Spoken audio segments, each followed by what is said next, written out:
This morning in our Protecting the Planet series, we're taking to the world's longest and most grueling competition. It's called the Ocean Race, and it's a 36,000-mile adventure around the planet on sailboats. Competitors begin in Spain back in January and race down the coast of Africa. Then they cut across the Indian and Southern Oceans to Brazil. From Brazil, they race up the Americas and across the Atlantic to Denmark. The final leg of the race will take the teams to Italy this week. Ben Tracy caught up with the groups during a stop in Newport, Rhode Island. He discovered the race is not just about winning, but also about protecting the oceans. You're about to feel us accelerate? Charlie Enright is the skipper of this 60-foot-long sailboat. But when he lowers these giant fin-like hydrofoils into the water, So we're gonna hit speeds of up to 30 miles an hour. he's more like the captain of a rocket ship. Then allow it to, whoa, go like this. We get to achieve these crazy speeds. Oh, we're going fast now. Oh yeah. This is not quite like the sailboats I went on at camp. Whoa! He took us out on Rhode Island's Narragansett Bay, God, we should sail in Narragansett Bay all the time. the very same waters where he learned to sail as a kid. You ever think you'd be sailing something like this through here? No, when I was a kid on Narragansett Bay, I'd sail boats that only went 5-6 miles an hour. So for me, this is a dream come true.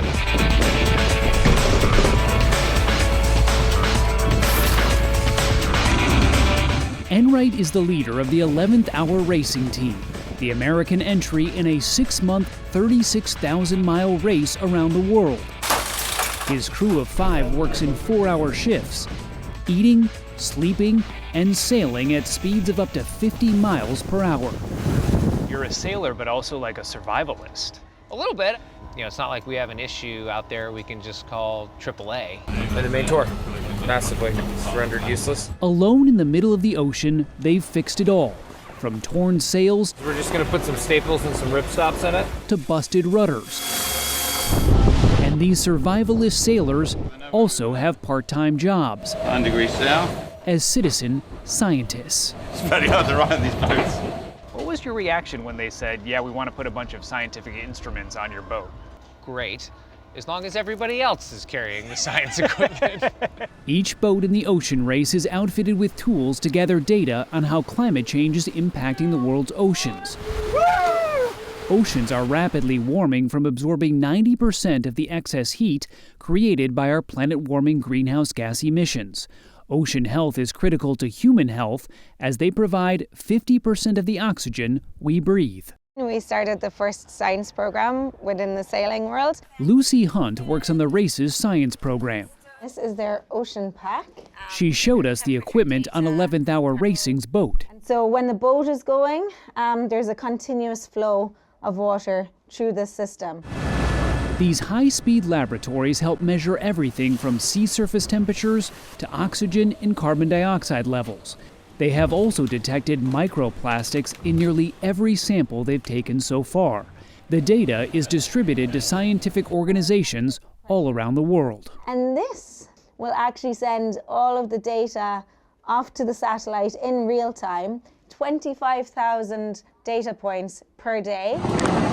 It's important because these boats boldly go where few scientific missions go. Stand by. Pilot! The third leg of the race was a grueling 38-day sail through the wild and remote Southern Ocean.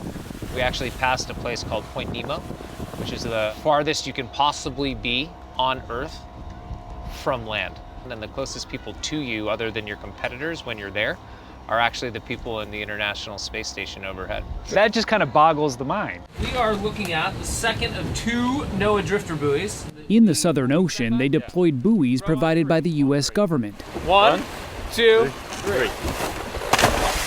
These instruments monitor surface temperatures and ocean currents. So that then feeds weather forecasts. John Hare is a NOAA scientist. He says the data improves weather forecasting, including tracking extreme events like hurricanes. How valuable is the information they've been collecting? I truly think it is invaluable because it's collecting information from parts of the ocean that we rarely have an opportunity to collect data from. Stand by, guys. Charlie Enright is focused on winning the race, but his team's name is a reminder that the clock is also ticking in the fight against climate change.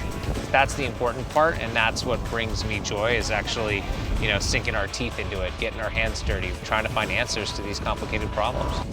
For CBS Mornings, I'm Ben Tracy in Newport, Rhode Island.